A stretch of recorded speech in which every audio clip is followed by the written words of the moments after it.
Selamat pagi Ibu Bapak, Oma, Opa, dan saudara-saudaraku yang baik. Semoga pagi ini kita menyongsong hari baru, seraya mengucap syukur kepada Tuhan. Sebab karena kebaikan Tuhan, kita dan keluarga kita masih diberi umur kehidupan dan menikmati kebaikannya. Firman Tuhan yang hendak kita renungkan diambil dari Lukas pasal 19 ayat 5. Ketika Yesus sampai ke tempat itu, ia melihat ke atas dan berkata, "Zakeus, segeralah turun, sebab hari ini aku harus menumpang di rumahmu." Saudaraku, di setiap rumah orang Kristen, pada umumnya suka terpajang lukisan dengan figur Tuhan Yesus. Ada objeknya hanya sebatas wajahnya atau lengkap seluruh badan. Sorot matanya tajam dan meneduhkan. Potongan rambutnya panjang, berkumis dan berjanggut. Lukisan lain yang amat populer, Tuhan Yesus berada di tebing tengah menolong seekor domba yang tersesat.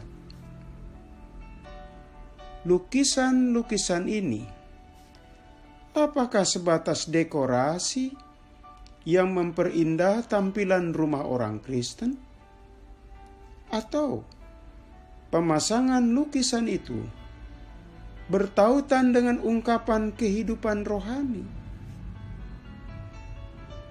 Ketika lukisan itu sebatas dekorasi dan aksesori, maka itu hanya menghibur mata semata-mata. Kita memuaskan rasa rindu kebutuhan keindahan. Memang ada aspek positif, sebab manusia bagaimanapun punya cita rasa dan kebutuhan keindahan. Saudaraku, pasti ada di antara kita yang sengaja memasang lukisan itu di tembok rumah dikarenakan dorongan rohani. Tentu ada bedanya, yakni di balik pemasangannya dilandasi keyakinan Tuhan hadir di rumah kita. Terdapat perasaan kedekatan. Dampaknya tentu ada, mempengaruhi situasi batin penghuni rumah. Ada kesaksian yang menyatakan efek dengan pemasangan lukisan atau potret Tuhan Yesus.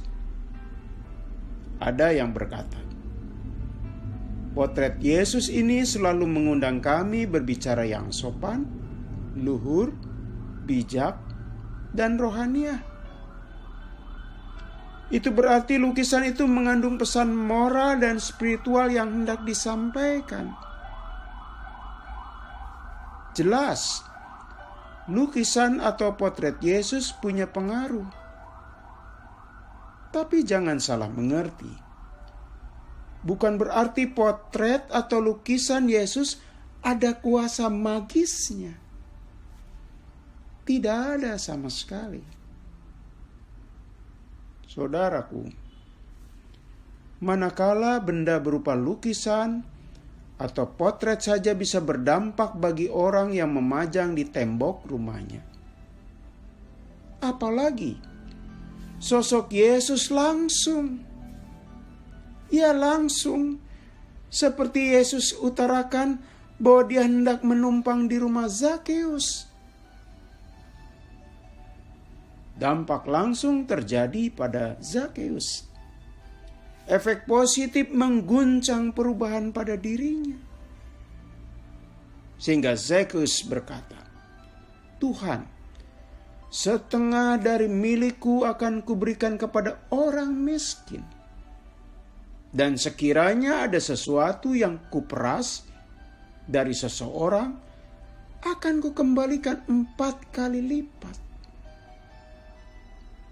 Saudara, Apakah seseorang bisa berubah dalam satu hari?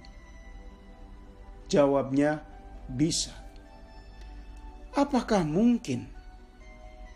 Jawabnya, sangat mungkin. Selama ada niat, keterbukaan, dan kesediaan menyambut Allah, seseorang bisa berubah. Zakheus contoh konkret. Tuhan Yesus baru menyatakan pernyataan mau menumpang. Zakheus merespon dengan perubahan diri. Demikian juga kita ingat Saulus. Saat dalam perjalanan ia mendengar suara Tuhan Yesus, ia tersungkur mengalami kebutaan. Dan dalam hitungan waktu yang singkat, ia kemudian mengalami perubahan atau transformasi. Dan namanya pun berubah menjadi Paulus. Saudaraku, ironis jika ada umat Kristen yang terus menghambat sendiri perubahan dalam hidupnya. Padahal Tuhan Yesus bukan satu malam, bahkan ribuan malam telah tinggal di rumahnya. Karena itu, mari kita terus mengundang Yesus berada di rumah kita. Biarkan potret atau lukisan Yesus atau ayat-ayat Alkitab tergantung di rumah kita. Tapi yang lebih utama, undanglah Tuhan Yesus hadir dalam hati Anda, hati saya. Dengan demikian, selalu terjadi dampak positif dalam hidup kita. Ada perubahan dalam ucapan, juga sikap keimanan kita. Mari kita berdoa. Tuhan, kiranya saat kami melangkah menjalani hidup ini, kami selama bersamamu. Kami mengundangmu tinggal di hati kami, sehingga ada perubahan besar dalam diri kami. Doa ini kami panjatkan dalam nama Tuhan Yesus. Amin.